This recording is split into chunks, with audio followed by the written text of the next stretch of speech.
This is gonna be a good day.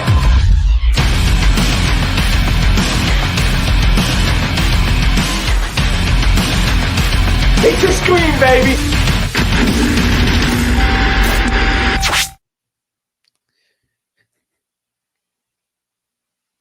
Well, guess who's back?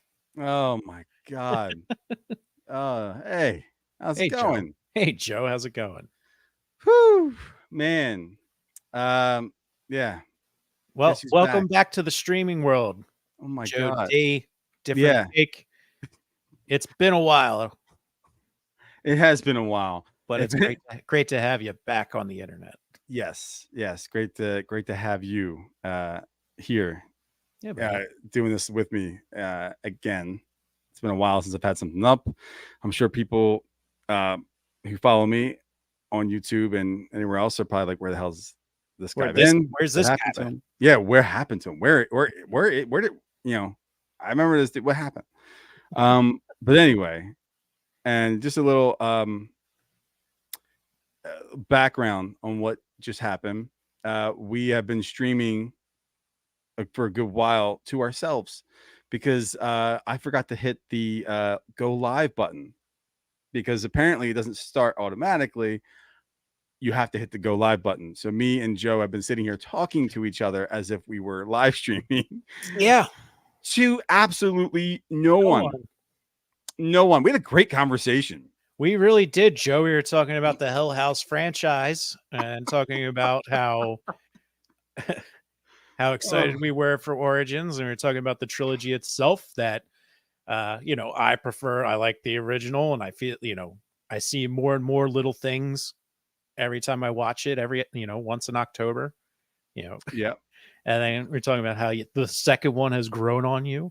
Yes. Even though I didn't like it at first. The third one's a very solid installment. Mm-hmm. But then we are very excited for Hell House Origins. Yes. And we also discussed how difficult it can be to build a franchise, like when you have that first one set such a high standard, then to have like a sequel to follow up to it. And I don't know many people who go into a sequel anticipating to be better than the original. Not me. No. Never. I never have high expectations for sequels. I'm just like, just don't shit the bed. Just make a solid movie, and I'm with you. You don't got to be better than the first. Just do something that I can enjoy and I'll have fun with, and I'm cool with that.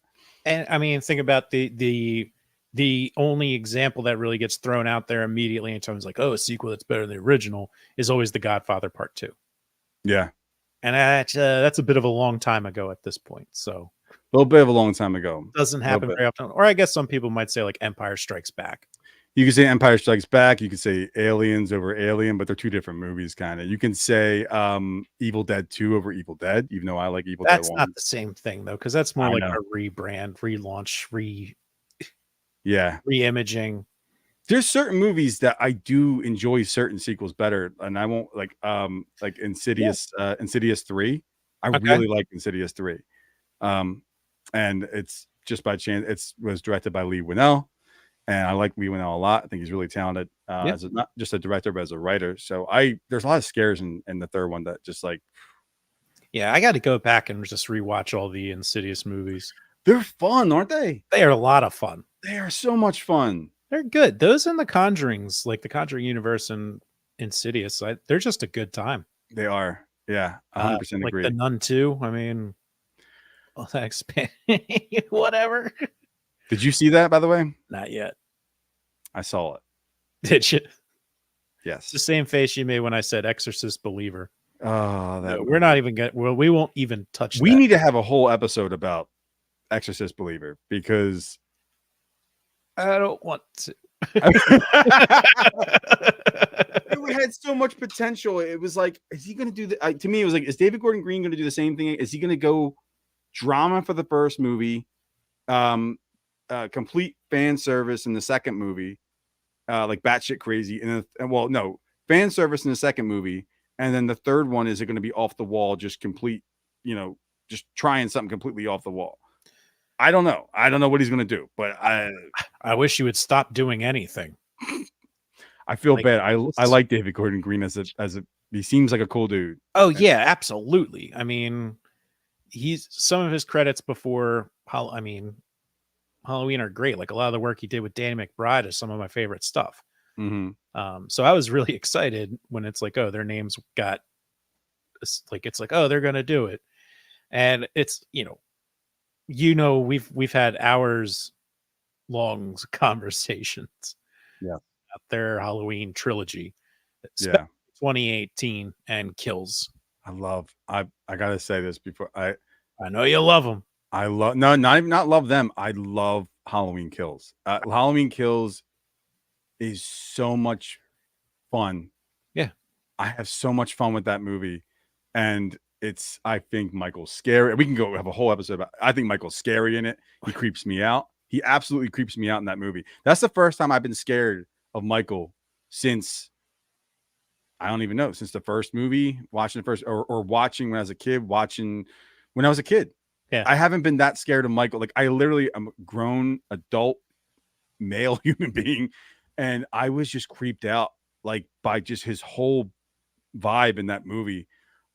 He just was in the corners lurking. He was just he just was creepy, man. And we can go and talk about it. And I know there's some stuff that they did, took some chances, and and had a little fun with the over the top. Evil dies tonight, evil cries tonight, and but like that movie is so much damn fun. 2018 is a better movie. Halloween Kills is so much fun to me, and Ends is a different story because it's Corey's story. I thought this the other day. A couple weeks ago I was thinking about this. I was like, I feel like now stop me if I'm being insulting here and to a lot of Halloween fans, and I'm a Halloween fan, big Halloween fan. You're a big Halloween fan. At least I don't mean to project. I'm assuming you are a big, at least the first movie. I don't know about the franchise, but the first movie. Yeah, Joe, we saw Halloween Resurrection in theaters together, Joe. Yeah. Yes, we did. Yes, we did. That was great. I know you like the Halloween franchise, or at least the Halloween one, too. But like, I felt like, and I'm not meaning to insult people with this, but I really feel like the people who are not you, but a lot of people I've seen on social media talking who are angry. I feel like the people who are angry at Corey, of the character of Corey, are just not you again. No, I feel like a lot of them are just mad because they got to the character of Corey got to, act out and live out their fantasy. That's an interesting take. Yeah. The dude got to get Michael's mask, basically copycat Michael, go after Laurie Strode / Jamie Lee Curtis, and also hooked up with Allison, who was everybody's favorite. The dude just lived out, everybody's dream. Every Halloween fanboy's dream, he lived it out, and people were like, blah, blah, blah, blah, blah, blah. I'm just like, you all are just mad because this dude just Yeah. I'm just kidding. That's an interesting way to look at it. The way that I look at it, and the part that bothers me, is that I wish they had introduced the character before the third one, instead of just be like, oh, well, here's going to be a movie with this guy who's you haven't heard of before. I felt like I really was like, I got out of there when I watched it. I was kind of like, I dug how different it was. Like, it was just like off the wall. I really appreciated the fact that they took a chance on the third movie. It's like, that's a ballsy move.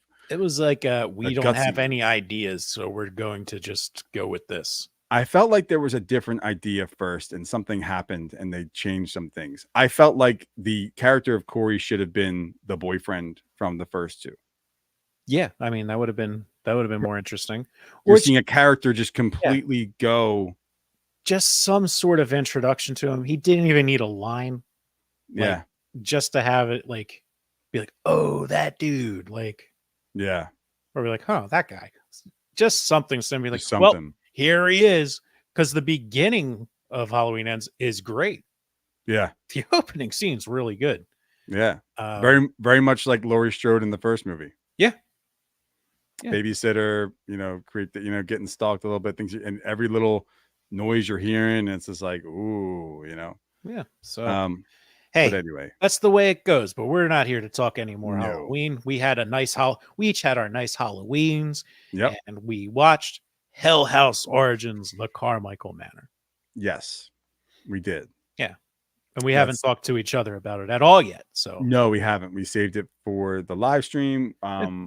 We we both loved the first one. Mhm. You didn't care for the second one as much. Correct. I originally didn't like the second one, but the second one grew on me on more rewatches. And I actually liked this. And sometimes, depending on my mood, I can enjoy the second one more than the third one. But honestly, the third one I think I like more than the second one. But we both enjoyed the third one. Yeah. So we were both excited for this. Yeah. I mean, the third one's got a great ending. Yeah. Really, like a really good ending. Yeah, it does. And the overall movie's good. Yeah. And I said it before we went live, and I said it on the Red River Horror podcast. The second one is just overkill of what makes the first one good. Yeah. Highlight the hitchhiker scene. Fantastic. That was a good one. That was a really good scene. Just over and over and over again. It's like, Yep. So, go ahead. I'm sorry. Yeah, but now here we are with the Origins, which I didn't watch any trailers. I did the Joe D'Angelo move, no trailers. And this movie was something way different than what I was anticipating. Interesting. What did you? I didn't look really anything into it. I'm just like, what is gonna go? Like, what is going on? What's gonna happen?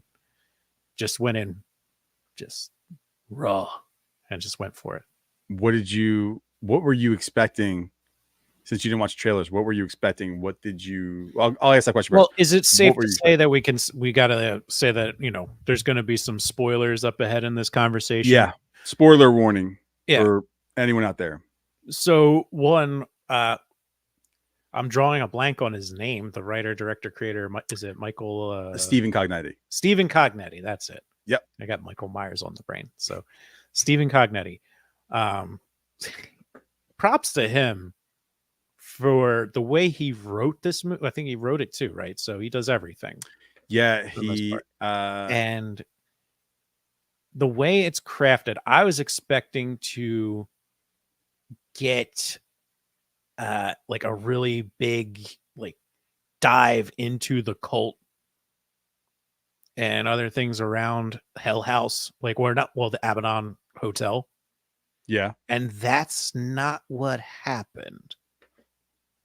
Nope. He does such a good job where it's an even bigger tease to the cult that's behind it. You learn a lot, but he opens it up for more. Yeah. And keeping the door open for him to continue making more movies off of this story that he's developed here. Yeah. And for someone like me who lives in a house that's over 100 years old, that has random cricks and cracks sometimes, to watch a movie like Hell House Origins, which is in an old house and does a lot of those mind tricks with sounds. Yeah. We had like going to bed like, oh no. There were so many simple. Well, before we get into that, did you enjoy it? Yeah. Yeah, I liked it a lot. Yeah. If we're doing one of those ranking lists right now, I'd probably put it at 2. Yeah, I was thinking the same thing. I said that last night. Yeah. When we watched it, I was like, I think I might like this more than 2 and 3. Yeah. It changes things up a little bit, but it's creepier. Yeah. In certain senses, like where just the way I'll describe it is movement. You don't get as much like clown movement in the Hell House trilogy, which can be creepier. I just want to put that out there.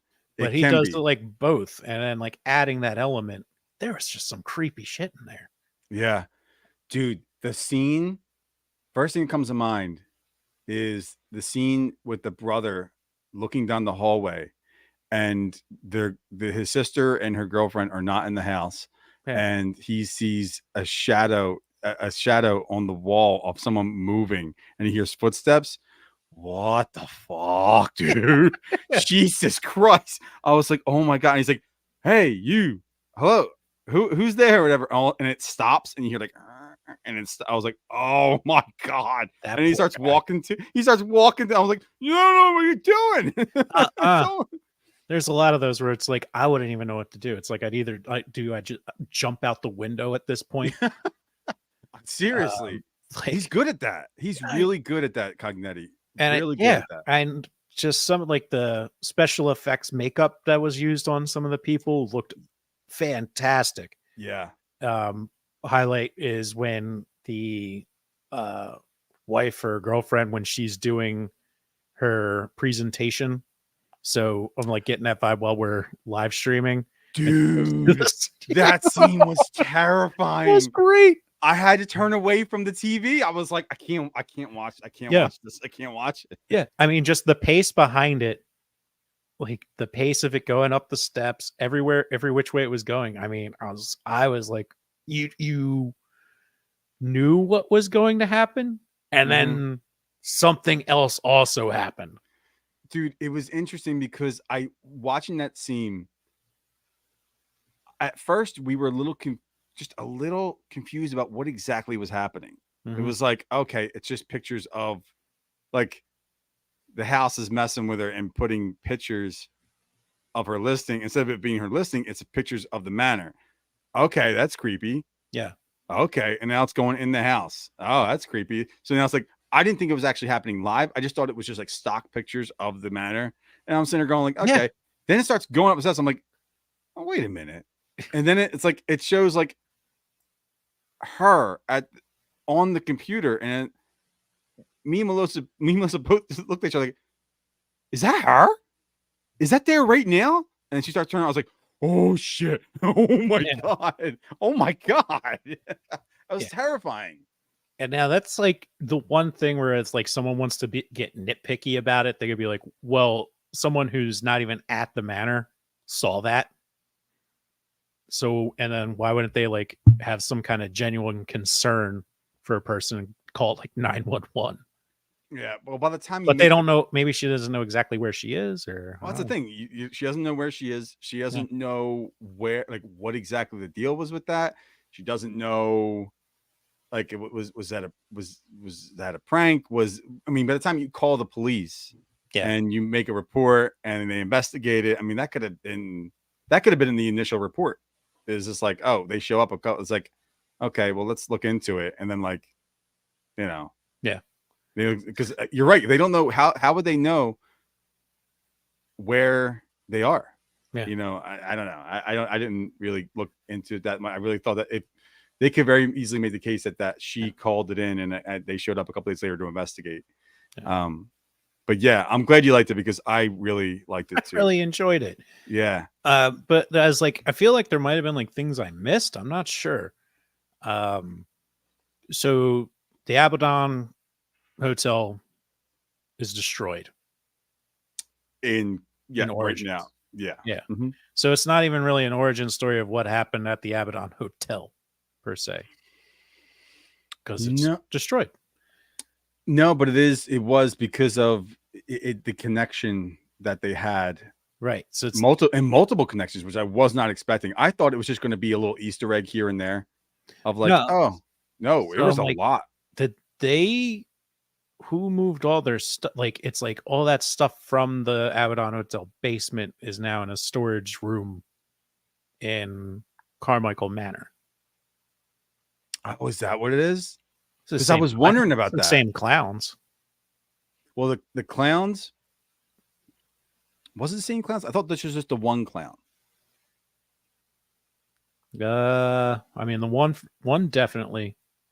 I could be wrong. Ooh, quick side note. The one haunted house I went to, they had someone, I guess that clown doesn't even have a name, but they had someone dressed up as him. No. Yeah. So I was like, oh, that's impressive. Like the little Hell House drop in there. But guy was wearing that exact costume and he was in like it was like you just got out of like a clown room that was like all bright and typical clown, and it was just like this small corner room that you got to walk through, and he was just sitting in the corner. I'm like, God damn it! No. That's a good one. Yeah. And like you said, and prior to this, when we were talking pre-show, Yeah. you like the fact that the clown was moving more in this one, Yeah. compared to, and I was saying, by the way, somebody at Facebook someone said, I'm driving, really enjoying listening to this. The only thing is, I can't see the name because Facebook users don't show up on the comment section. It doesn't show us. So Really? I don't. Yeah, so I can't. I won't be able to see that user until I actually go to Facebook and see. But whoever that is, thank you for listening. Whoever you may be. Whoever you may be, and unless I can see. But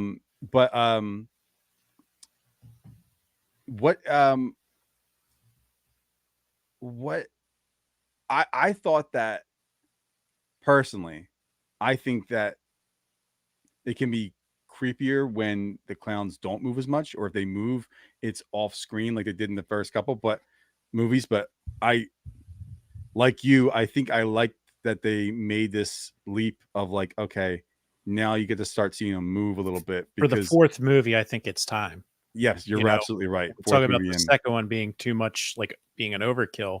If it was doing just the subtle parts, then like, again, it might be a bit too much. But in this movie, not only with like the clown movement, you had some really, really creepy ghost action. Yes. The girl with the mask. Oh my God. Yeah. If I saw this movie when I was like 12, I'd be having nightmares for a month. But also the black cloak figures. Yeah. They were back. Yeah. Dude. And they're presented so well, like when they're like running, like briskly walking to try and get away from the house, and then just, who is that? Yeah, did you get a Blair Witch vibe in that scene, by the way? Yeah. I love that. I love that vibe. That was very cool. Very cool fall vibe in that one. So cool. And you were not expecting it whatsoever. No, I wasn't. No, that's a kind of a good thing about this movie too, is that it expanded the lore of it. It expanded like what they could do with it, like to like the size of the manor, how big it was. People were outside in the woods. With Hell House, you're kind of locked to that location, and even though I love Hell House 1, 2, and 3, that location is a little tight. So it really restricts you about what you can do. It feels claustrophobic in ways, and creepy. That basement especially is really creepy. But they were able to do way more. But what I liked about it, and I was hoping they would do it, which is why when I didn't watch the trailer either. I only watched like the first 10 seconds of the trailer, and I was like, all right, I'm turning it off. I don't want to. I'm already sold. Like, I don't know why I'm wasting my time watching this. I don't like watching trailers of movies that I've already decided I'm going to go see, especially if it's like a legacy franchise type stuff. Yeah, I don't want it to spoil, because I know they got to appeal to the masses and sell it, so they're going to put stuff in there, and I don't want to spoil it. But I was hoping going into it when they first announced they were doing this, I was like, my hope is that Stephen Cognetti gets back to basics. And, I appreciate him trying to expand the lore. I appreciate him trying to do more with the special effects if he's more of a budget. I was hoping he would just go back to basics and just try to do everything practical scares, practical. Like, if you're going to do special effects, make it very, very, very minimal, and almost, not almost, but no, so it's not noticeable. If you don't notice, if it doesn't stand out and stick out, then that's good, because then it doesn't take you out of the movie. When you're seeing special effects and you're kind of just like especially like a low budget horror movie like this, and you're kind of like, oh yeah, that's okay, that's special effect. Like, then it takes you out of the movie a little bit, because you can see how kind of it comes fake. This one I liked because they kept everything back to, it was practical scares, basic stuff. Really, they could do more with it because of the space, but they didn't try too hard with the visual effects. And as something as subtle as just a red nose, like clown nose, rolling down the hallway, dude. was so perfectly utilized. Yeah, Just little things. I go ahead. I'm sorry. No, I don't want to list all of them in case someone's listening and wants to watch, but yeah, it didn't take much, and where they put in the time, like the money and effort for effects, really paid off because it came out really good. Yeah, yeah. I liked that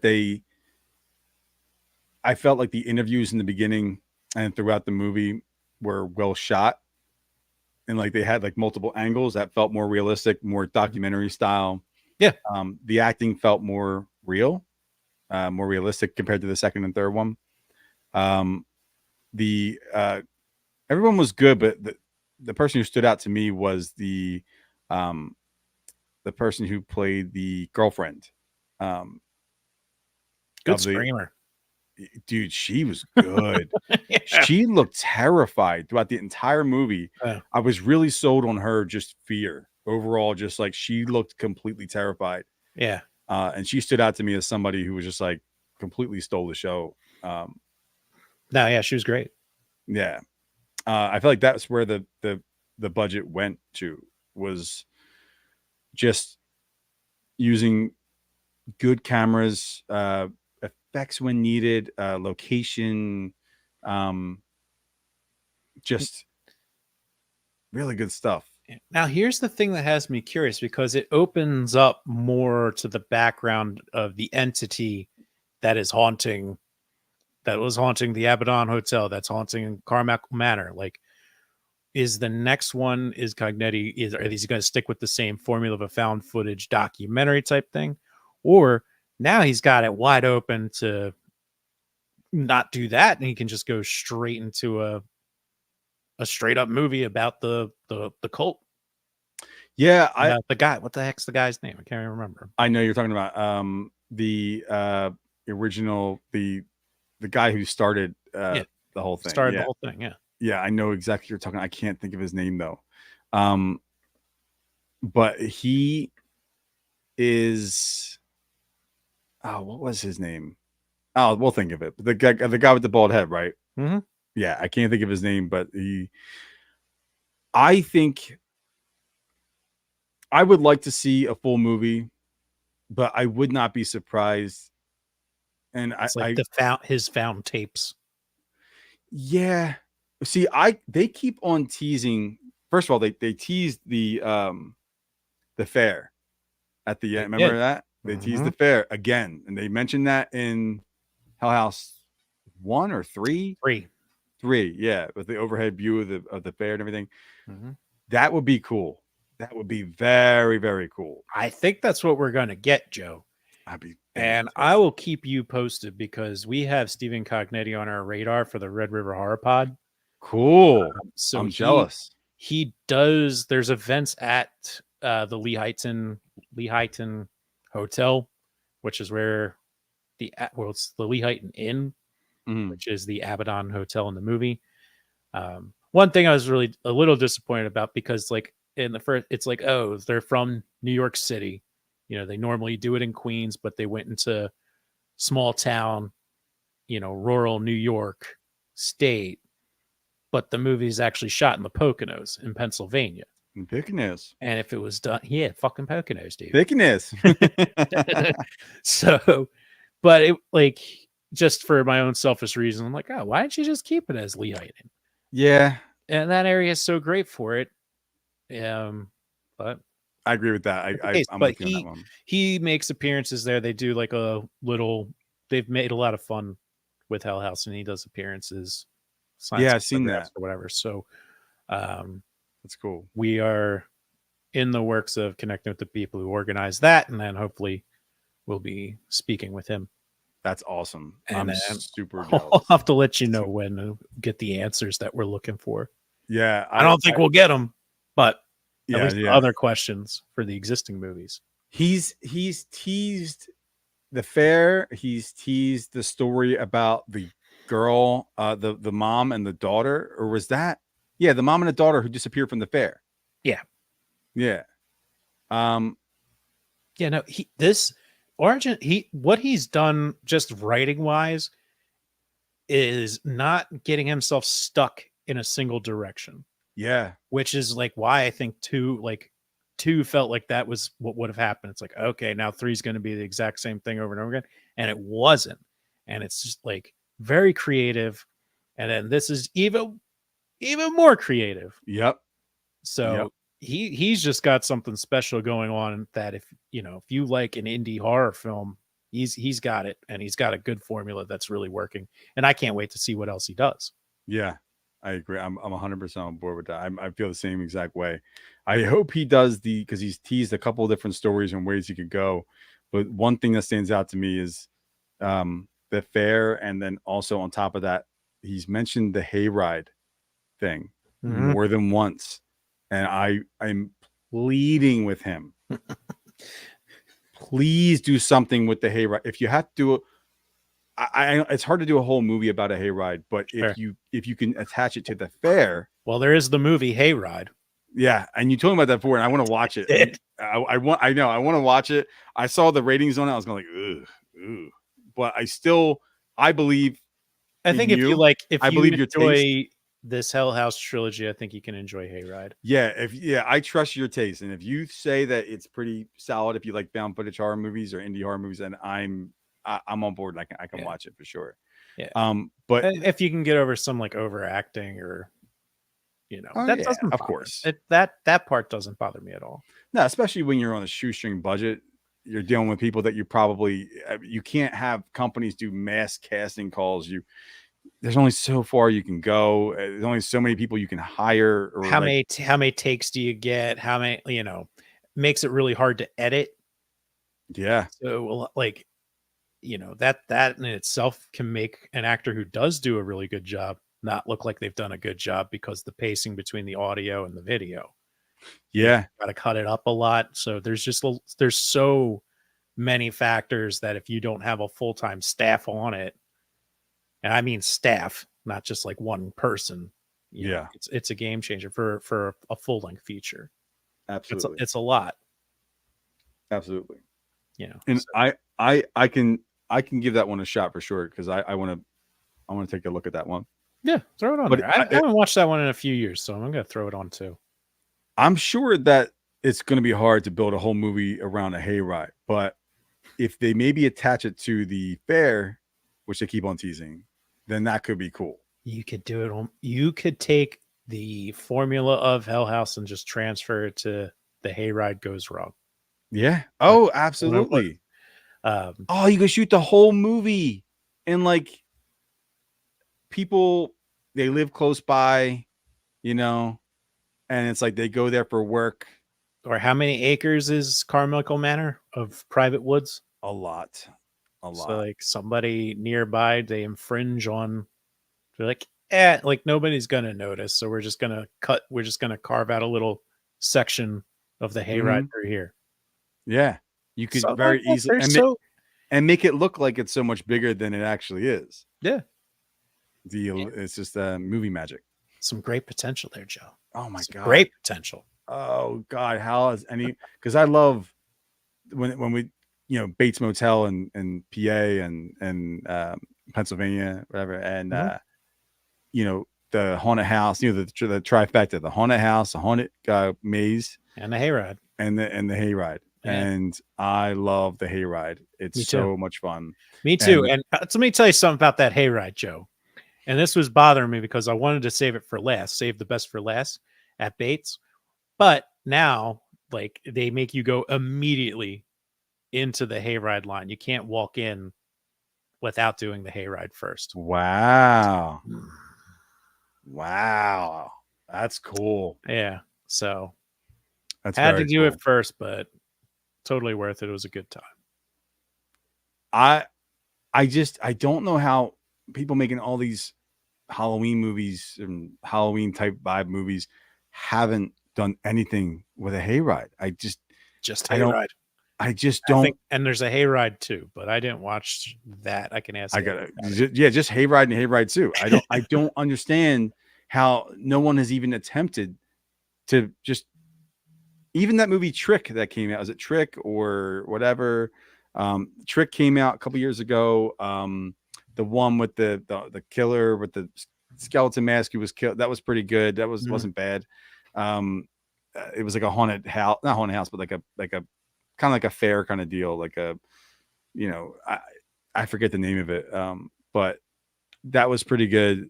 But they still, all these different Halloweeny type horror movies and fall kind of vibes, and no one's done anything with a hayride, and I don't understand. He keeps teasing it, which tells me he's got something up his sleeve that he can do. Yeah. I mean, maybe the concept is like you could have it as a scene, and maybe it's not worth building because you'd Whole have movie round. you'd have to build a lot for very little.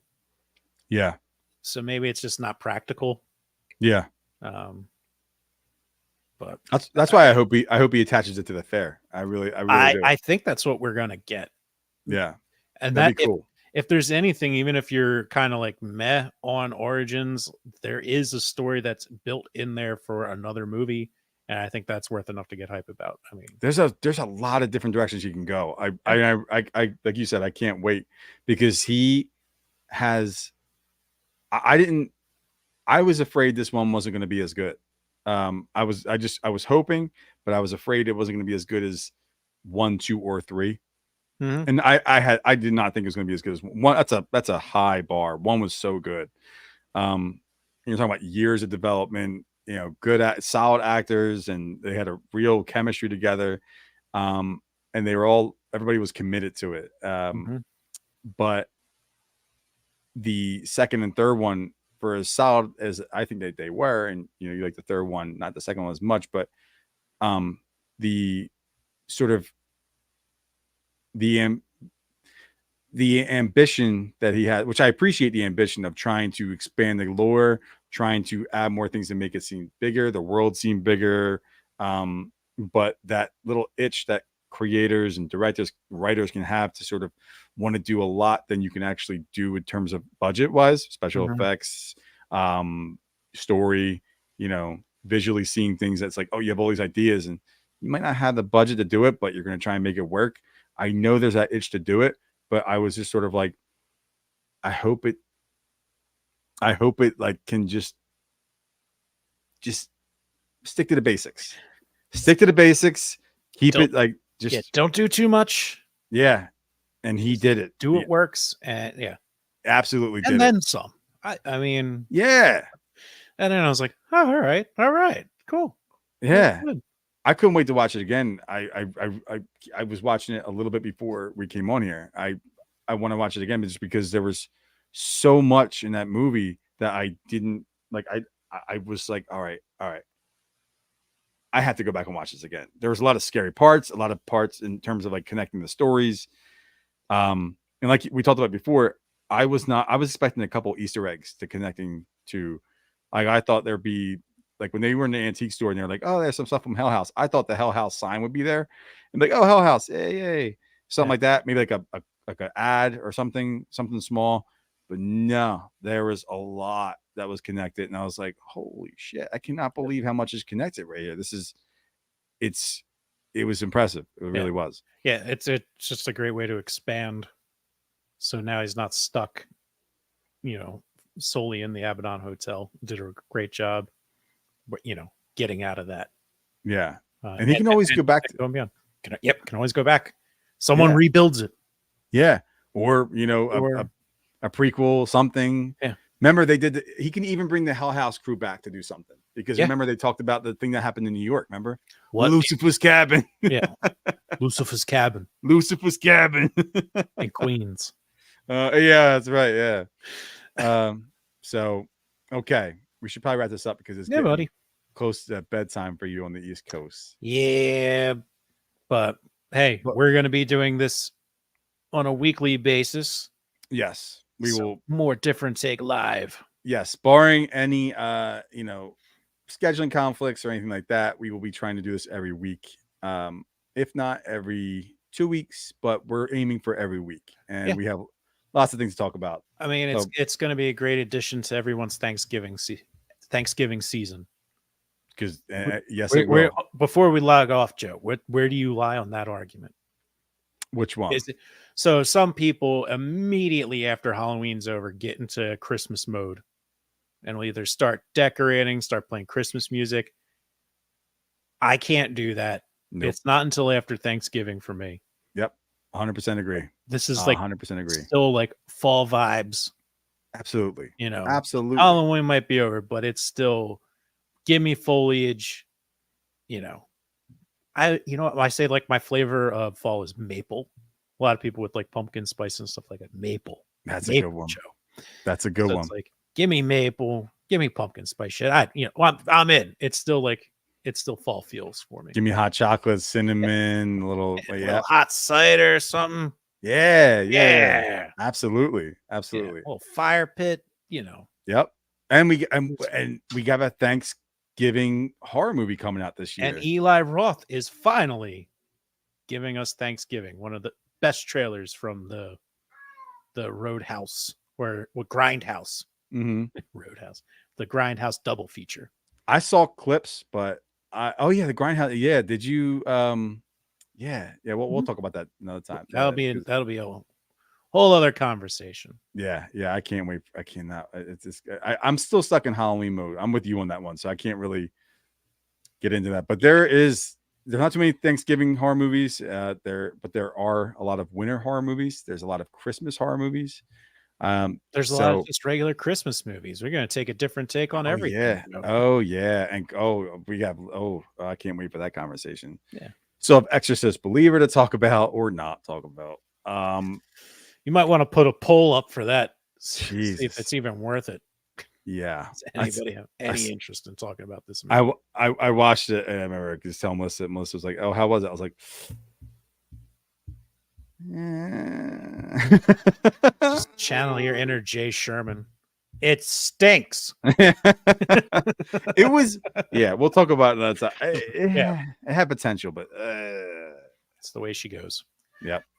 Yeah. All right. I will let you go. And Joe, we will reconvene next week. We will. To everyone who was watching live or not watching live. And I will see you, Joe. I'll see you next week, buddy. Yes, you will. See you, Joe. Right. Later.